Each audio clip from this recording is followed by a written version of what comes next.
ఇండియాలోనే #1 varicose veins hospital Avis vascular centre. నమస్కారం, welcome to Suman TV. నేను గీతాంజలి. ప్రస్తుతం మనతో పాటు ఇస్కాన్ నుంచి ప్రణవానంద ప్రభుజీ ఉన్నారు. ప్రపంచవ్యాప్తంగా ఎన్నో దేశాల్లో ఆ కృష్ణ భగవానుడి లీలల గురించి ప్రవచనాలు చెబుతూ ఎంతో మంది జీవితాల్లో మార్పును తీసుకొచ్చారనే చెప్పుకోవాలి ప్రణవానంద ప్రభుజీ గారు.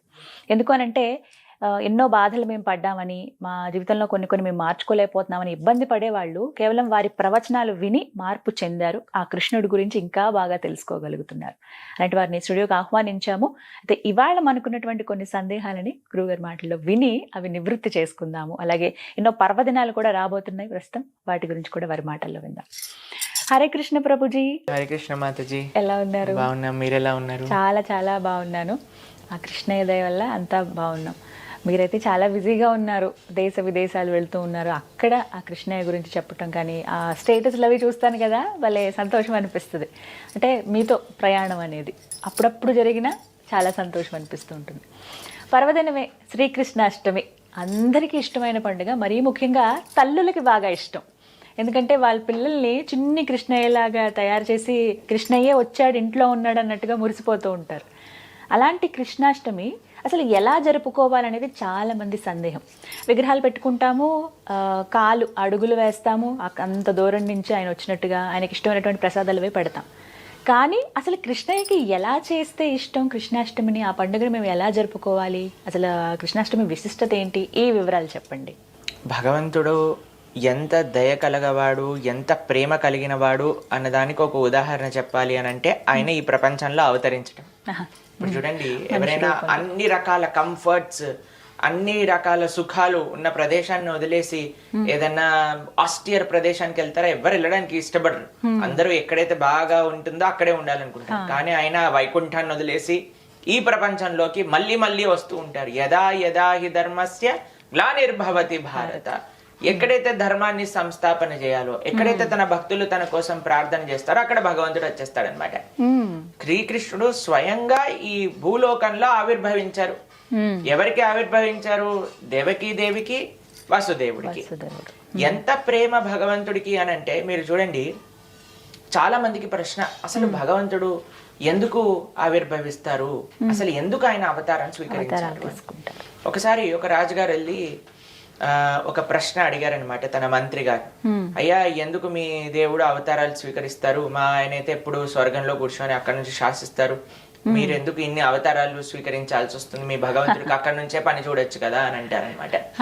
అప్పుడు ఆ మంత్రి గారు అంటారు, రేపు ప్రొద్దున రండి, ఒకసారి నది తీరానికి నేను చూపిస్తాను అని అంటారు. సరే అని రాజుగారు వెళ్తారు. నెక్స్ట్ డే ఒక పెద్ద బోట్ ఏర్పాటు చేసి ఉంటుంది. దాంట్లో చాలా మంది సైనికులు ఉంటారు, మంత్రులు ఉంటారు. ఈ రాజుగారిని రమ్మంటారు. సరే అని బోట్ ఇలా నది లోపల వెళ్తూ ఉంటుంది. బోట్ ఎప్పుడైతే నది మధ్యలోకి వచ్చేసారో రాజుగారి పిల్లవాడిని తీసుకెళ్లి నీళ్ళలో పడేస్తారు. పడేయంగానే ఒక్క నిమిషం రాజుగారు హఠాత్ అయిపోయి ఒక్కసారిగా దుంకేస్తారు నీళ్ళ లోపలికి కాపాడడానికి. కాపాడేసి ఎలాగోలాగా ఆ పిల్లవాడిని పట్టుకొని తీసుకొచ్చి బయటపడేస్తారు. నీళ్ళంతా బయటికి తీసుకెళ్లి చాలా జాగ్రత్తగా ఆయన పెట్టుకుంటాడు. వెంటనే ఈ మంత్రిని అడుగుతారు, ఎంత ధైర్యం ఉంటే నువ్వు నా పిల్లవాడిని లోపల పడేస్తావు అని అంటే, మంత్రి గారు అన్నారు, అయ్యా సరే నీ పిల్లవాడిని పడేసాను, ఇంతమంది భటులు ఉన్నారు, ఇంతమంది మంత్రులు ఉన్నారు, ఇంతమంది నీ పర్సనల్ అసిస్టెంట్లు ఉన్నారు, ఎవరినో ఒకరిని పంపించకుండా నువ్వే ఎందుకు దుంకావు అంటే, నా పిల్లవాడు అంటే నాకు ప్రేమ, వాడిని కాపాడడానికి అంతే మన భగవంతుడు కూడా. మనం కూడా ఈ సంసారంలో మునిగిపోయి ఉంటే ఆయన స్వయంగా మన కోసం ఈ సంసారంలో దూకుతున్నాడు మనల్ని కాపాడడానికి. ఆయన వివిధ అవతారాలు స్వీకరిస్తూ ఉంటాడు, మరలా రాముడిగా, కృష్ణుడిగా, నరసింహుడిగా, వామనుడిగా. ఎవరి కోసం అంటే మనం ఈ సంసారంలో పడిపోయాం, మన సంసారం నుంచి బయటికి లాగడానికి. కాబట్టి ఆ భగవంతుడి యొక్క అన్నిటికంటే గొప్ప ప్రేమ, భగవంతుడి యొక్క కృప ఎలా మనకి తెలుస్తుంది అంటే ఆయన అవతార మాధ్యమంలో తెలుస్తుంది. అది కూడా కృష్ణావతారం ఎంత దగ్గరగా మనందరికి. ఇందాక మీరు అన్నారు కదా, తల్లులకి చాలా ఇష్టం. ఎందుకంటే చిన్న పిల్లలంటే ఎవరికైనా ఇష్టం అండి. వాళ్ళు ఏం మాట్లాడినా మనకి ముద్దుగా అనిపిస్తుంది. ఎంత అల్లరి చేసినా సరే మనం ఊరుకుంటాము. ఏం చేసినా సరే వాళ్ళు అనేది నిజంగా మనల్ని అంటున్నారో లేదో తెలియదు, కానీ మన భావన ఉంటుంది, అరే వాడు నన్ను అన్నాడు, అమ్మ అన్నాడు చూడు, నాన్న అన్నాడు చూడు, తాత అన్నాడు చూడు అని. పిల్లల్ని మోహిచ్చేస్తారు అందరూ కూడా. పిల్లల పట్ల కోపం ఎవరికి రాదండి సహజంగా. చిన్నపిల్లలు అంటే వాళ్ళు ఏం చేసినా సరే ఆనందంగా అనుభవిస్తాం అనమాట. అవును. అయితే భగవంతుడు అనుకున్నట్ట, అరే వీళ్ళందరికీ పిల్లలంటే చాలా ఇష్టం కదా, నేను కూడా ఒక పిల్లవాడిని అవుతా, నేను కూడా ఒక పిల్లవాడే ఈ లీలలు చేస్తా. ఎంత ముగ్ధ మనోహరంగా ఉంటాయండి కృష్ణుడి యొక్క లీలలు. అద్భుతం. భగవంతుడు తన్మయత్వంలోకి ఎప్పుడైతే వెళ్ళిపోతాం. కానీ ఒక పిల్లవాడికి భగవంతుడికి చాలా తేడా ఉందండి. ఏ విధంగానో చెప్తాను. ఒక పిల్లవాడు ఎప్పుడైనా మీరు చూసారా, చిన్న పిల్లలు పుట్టంగానే అమ్మా ఎలా ఉన్నావు బాగున్నావా అని పలకరిస్తారా? ఏడుస్తారు. ఏడిపే తెలుస్తుంది పిల్లవాడు. ఎవరైతే ఈ ప్రపంచంలో పుడతారు. కానీ భగవంతుడు పుట్టినప్పుడు ఏం చేశాడు తెలుసా అండి? దేవకి వసుదేవుల్ని నవ్వుతో పలకరించాడు. ఆయన ఆవిర్భవించటమే చిన్న పిల్లవాళ్ళు ఆవిర్భవించలేదు, శంఖచక్ర గదా పద్మాలు పట్టుకొని ఆవిర్భవించారు. జలధరుదేవు నాజాను చతుర్బాహు సరసీలు జాక్షు విశాలాక్షు జారు గదా శంఖ చక్ర పద్మ విలాసు కంఠ కౌస్తువమణి కాంతిబాను కమనీయ కటిసూత్ర కంకణ కేయూర శ్రీవత్సలాంచ నాంచిత విహారు సులకుండల ప్రభాయుత కుంటల లాటు వైడూర్య మణి గణవర కిరీటు బాలు పూర్ణేందు రుచిజాలు సుగుణాల బాలు భక్తలోకపాలు కృపా విశాలు చూచి తిలకించి పులకించి యొబ్బి చెలరేగ వసుదేవుడు ఉత్సహింపే అంటాడు పోతన గారు భాగవతంలో. అలా అంటే ఒక పెద్ద ఉత్సాహంగా ఉండిందనమాట దేవకి వసుదేవులకి. ఎలా చూసారు అని అంటే శంఖ చక్ర గదా పద్మాలు, కిరీటం పెట్టుకొని, వైజయంతి మాల, కమలాలతో మాల, తులసీ దళాలతో మాల, పట్టు పీతాంబరం కట్టుకొని, అమ్మా నానా మీరు ఎవరో తెలుసా మీకు పూర్వజన్మలో అని వాళ్ళ వృత్తాంతం అంతా చెప్పేశారు కృష్ణుడు. అందుకే మనము ఈ ప్రపంచంలోకి వస్తే దాన్ని పుట్టుక అంటారు. కానీ కృష్ణుడు ఈ ప్రపంచంలోకి వస్తే ఆవిర్భవించుట అంటే. ఎలాగైతే సూర్యుడు ప్రతిరోజు ఉదయిస్తారు, సాయంత్రం పూట అస్తమిస్తారు, మనం ఇలా అన్నాం కదండి, సూర్యుడు పుడతాడు సాయంత్రం పూట చనిపోతాడు అంటారా? మనకు కనిపించట్లేదు, ఇంకెక్కడో ఉన్నాడు ఆయన. అంతే. కాబట్టి భగవంతుడు కూడా ఆయనే ఇప్పుడు పుట్టాడు ఇప్పుడు వెళ్ళిపోయారు అనేది ఉండదండి. మనకి కనిపించట్లేదు కానీ ఆయన ఇంకెక్కడో లీలలు చేస్తూ ఉన్నారు. భగవంతుడి యొక్క అవతార ప్రయోజనమే మనందరి యొక్క మనస్సు ఆయన పైన ఆకర్షింప చేయడానికి, ఆయన లీల ద్వారా. అందుకే జన్మ కర్మచ మే దివ్యం అని భగవంతుడు చెప్పాడు భగవద్గీతలో. దివ్యమైనది, జన్మతో సాక్షాత్తుగా. ఎవరండి అలా మాట్లాడి అంత చక్కగా తల్లిదండ్రుల్ని ఉదార్చి వాళ్ళని అయ్యా నీ అడ్రస్ లో డ్రాప్ చెయ్యి అని చెప్పి వసుదేవుని తీసుకెళ్లి గోకులంలో దిగేశాడు అనమాట కృష్ణుడు. ఎంత ఆనందం, ఎంత ఆనందం చెప్పండి. కాబట్టి ఆ కృష్ణ పరమాత్మ ఆవిర్భవించిన రోజు జన్మాష్టమి.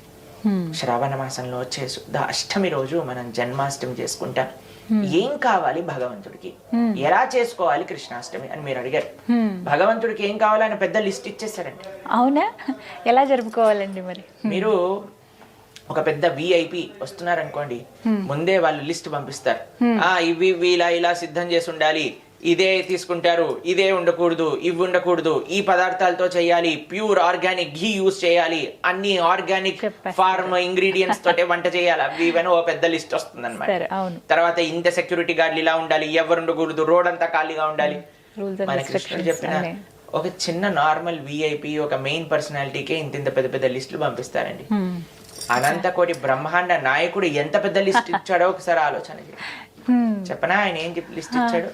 పత్రం పుష్పం ఫలం తోయం, ఈ 4 మాత్రమే ఇచ్చాడు. కృష్ణుడు అడిగింది 4.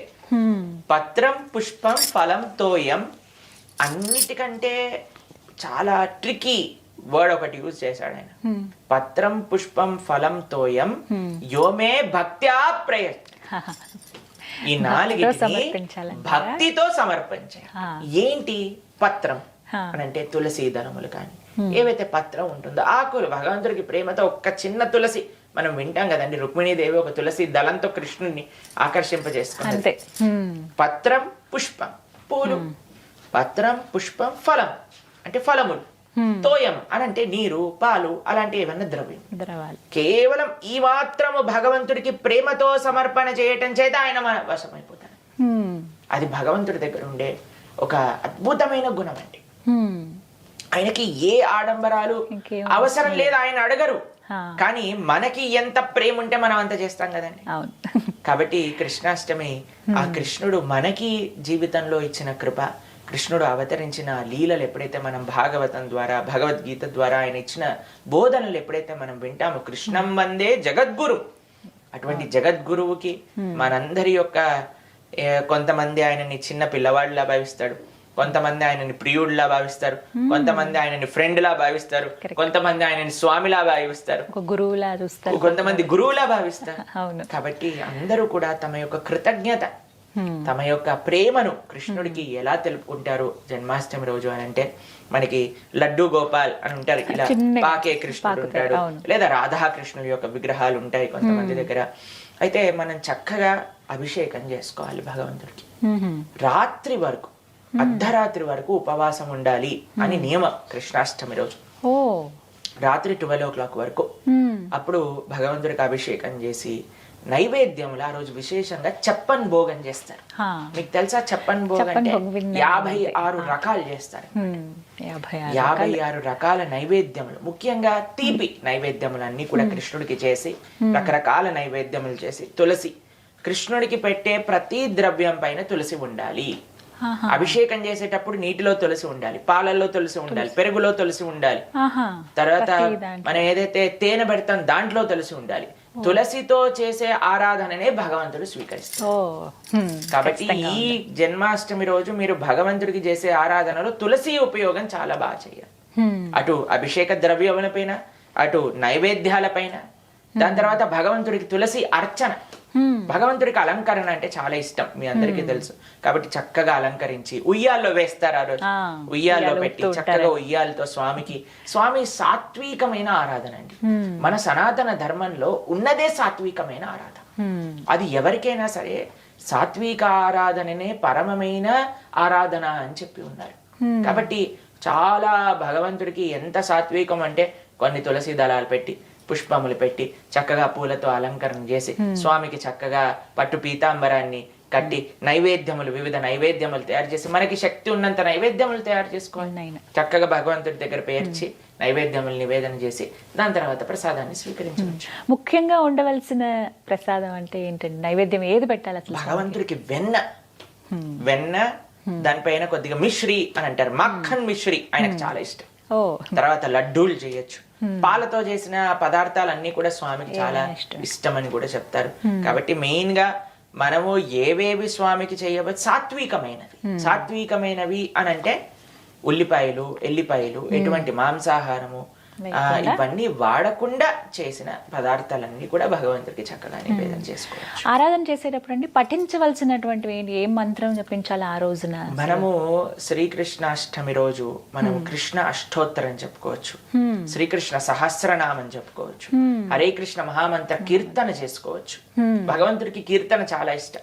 ఇప్పుడు పిల్లలు ఏడుస్తూ ఉన్నారనుకోండి, మనం పాటలు పాడుతూ ఉంటాం వాళ్ళ కోసం. కాబట్టి కృష్ణుడు చిన్న పిల్లవాడు కదా, కాబట్టి చక్కగా హరే కృష్ణ కీర్తన ఎంత మంచిగా పాడుతూ, వివిధ కీర్తనలు, ముద్దుగారే యశోద, ఎన్ని అన్నమాచార్య కీర్తనలు, త్యాగరాజ స్వామి వారి కీర్తనలు, కృష్ణుడి పైన లేని పాటలా అండి. ఎంతమంది అద్భుతంగా రచించిన కీర్తనలు పాడుతూ ఆయన చిన్న పిల్లవాడిగా భావించి ఆయనను ముద్దు చేయాలన్నమాట ఆ రోజు, మెప్పించడానికి ప్రయత్నించాలి. కాబట్టి అలా కృష్ణాష్టమి. దాంతో పాటు విశేషంగా మనమండి ఇంట్లో చేసుకుంటాం పూజలన్నీ, కరెక్టే. కానీ ప్రతి ఒక్క ఉత్సవం ఎప్పుడైతే మనం చేసుకుంటామో, ఒక దినచర్యలో ఉత్సవం రోజు మనం ఆలయానికి వెళ్ళటం కూడా ఒక పద్ధతిగా మనం పెట్టుకోవాలి. ఎందుకంటే ఇంట్లో వీఆర్ కన్స్ట్రెయింట్, ఇన్ని చేయగలుగుతాం. ఇప్పుడు చూడండి, మా ఆలయంలో కృష్ణాష్టమి రోజు కనీసం 2-3 వేల రకాల నైవేద్యములు భగవంతుడికి పెడతాం. 3,000 రకాల 2-3 వేల రకాలు ఉంటాయి నైవేద్యములు కంపల్సరీగా భగవంతుడికి ఉంటాయి. అభిషేకం, మహాభిషేకం, కనీసం ఒక 20-30 ద్రవ్యాలతో భగవంతుడికి అభిషేకం జరుగుతుంది. అలంకరణ వైభవంగా. ఇప్పుడు ఇస్కాన్ ఆదిలాబాద్ లో మేము కృష్ణ జన్మాష్టమి 25,000 మందికి ఏర్పాట్లు చేస్తున్నాం. కాబట్టి వైభవంగా జరుగుతుంది కదండి. కాబట్టి ఆలయంలోకి వెళ్ళి స్వామి ఆలయంలో కూడా మనం ప్రార్థన చేసుకోవడానికి ప్రయత్నం చేయాలి. ఇప్పుడు మన హైదరాబాద్ ఇస్కాన్ లో ఎంత ఘనంగా అబిడ్స్ లో ఉండే టెంపుల్ లో చాలా ఘనంగా కృష్ణ జన్మాష్టమి చేస్తారు. కాబట్టి మన దగ్గరలో ఉండే ఇస్కాన్ టెంపుల్ కి, కృష్ణ మందిరాలకి వెళ్ళి అక్కడ కూడా ఒకసారి దర్శనం చేసుకోండి. అక్కడ ఉండే వాతావరణం వల్ల మనకి ఇన్స్పిరేషన్ వస్తుంది మనం ఇంట్లో బాగా చేసుకోవడానికి తెలుస్తుంది. కాబట్టి చక్కగా ఆలయానికి వెళ్ళటం, గోసేవ చేసుకోవటం. ఎందుకంటే ఆయన గోవులకి అంటే చాలా, కృష్ణుడు అంటే ప్రీతి, కృష్ణుడికి గోవులు అంటే ప్రీతి, ఇష్టం. కాబట్టి గోసేవ చేసుకోవడం, వీలున్నంత దానం ఆ రోజు అన్నదానానికో, భగవంతుడి యొక్క సేవలకో మనం మన ద్రవ్యాలను సమర్పణ చేయటం కాబట్టి అలా చేస్తూ అటు ఆలయ వ్యవస్థకి చక్కగా మనం దర్శనము దానము అవన్నీ చేసుకోవాలి. అలానే మన ఇంట్లో ఉండే స్వామికి కూడా చక్కగా ఆరాధన, అలంకరణ, నైవేద్యము, దీపధూపాదన్ని కూడా చేసుకోవాలి. మన తెలుగు వారి యొక్క సాంప్రదాయం అంటే దక్షిణ భారతదేశంలో ఇలా అడుగులు వేస్తారండి. అవును, ఎవరైనా చిన్న పిల్లలు ఉంటే చిన్న పిల్లలతో వేస్తారు, లేదా చేతులతో అడుగులు వేస్తారు. కృష్ణుడు మన ఇంటికి వచ్చినట్టు భావన చేస్తారు. కాబట్టి అన్నిటికంటే ముఖ్యం కృష్ణుడిని తేవచ్చు, కానీ కృష్ణుని పంపించేయకూడదు అనమాట. కృష్ణుడి ఇంట్లోనే ఉంచాలి. కృష్ణుని ఇంట్లోనే ఉంచాలి అని అంటే ఎప్పటికీ ఆయన కృష్ణ జన్మాష్టమి ఒకటి బర్త్డే చేసేసి పాపం పిల్లవాడిని వదిలేశారనుకోవాలి, ఎలా ఉంటుంది చెప్పండి ఆయనకి. అలానే కృష్ణుని పెంచుకుంటూ ఉండండి. జన్మాష్టమి నుంచి కృష్ణుని పెంచుకోవటం అంటే కృష్ణ భక్తిని మంచిగా ఆచరిస్తూ ఉండటం. ఆ రోజు సంకల్పం తీసుకోండి, కృష్ణ ఈ రోజు నుంచి నీ భక్తి శ్రద్ధలతో మిమ్మల్ని ఆరాధన చేస్తాము, ఒక మంచి ధర్మ మార్గంలో భగవద్గీత చదువుతాను, నువ్వు చెప్పిన విషయాలు అర్థం చేసుకుంటాను అంటే కృష్ణుడు ఎప్పుడు ఇంట్లోనే ఉంటాడు, ఇంకెళ్ళడు. నెక్స్ట్ డే మార్నింగ్ ఇంట్లో తుడి చేసిన అడుగులు ఆయన ఇంట్లోనే సెటిల్ అయిపోతాడు పర్మనెంట్ గా. మనకు కానీ భక్తి ఉంటే, మనకు కానీ ఆ ప్రేమ చూపించగలిగింది. కాబట్టి కృష్ణాష్టమి రోజు కాదు, మనకి ప్రతి రోజు కృష్ణాష్టమి అది మన జీవితాన్ని ఒక లక్ష్యం. అలా జరుపుకోవాలి. నిజమే. ఒకసారి నమ్ముకుంటే ఉండు అంటే ఆయన ఎప్పుడు మనతోనే ఉంటారండి, అది మాత్రం నిజం. చాలా చక్కగా వివరించారు. చాలా సందేహాలు ఇవి, ఎలా జరుపుకోవాలి ఏంటి అనేది. ఇంట్లో పూజ చేసుకోవడం, అలాగే ఆలయానికి వెళ్ళటం, గోసేవ చేయడం అనేది అదొక విధిగా పెట్టుకోవాలి అందరూ. చాలా చక్కగా వివరించారు ప్రభుజీ. హరే కృష్ణ. హరే కృష్ణ.